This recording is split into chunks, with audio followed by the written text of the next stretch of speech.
And we got to make sure that our young people are prepared to compete globally, not just in Detroit, not just in Michigan, but globally. He's Roy Roberts, former GM executive and new emergency manager of Detroit Public Schools.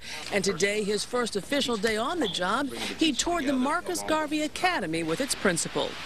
Swim scholarships, the whole bit. And Roberts encouraged the students. I need you to be the best you can be, okay?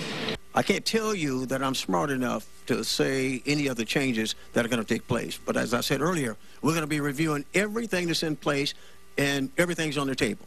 Roberts says he's ready to get down to business and hire people into several key positions, including a budget director, an HR director, and superintendent of schools. And he says they must still continue to work on closing some schools and consolidating others. But first and foremost, he says there's the budget. We've got to learn how to balance our financial budget. We've got to do it. We don't have a choice. You can't take in $1 and spend $1.50. And Roberts says he doesn't just want to work with the teachers union. He says it's a must. I'm going to ask the larger community to stop degrading my teachers. I don't want us to get out and have these community meetings where we can't be civil to each other. More uncivil than they are in Washington, D.C.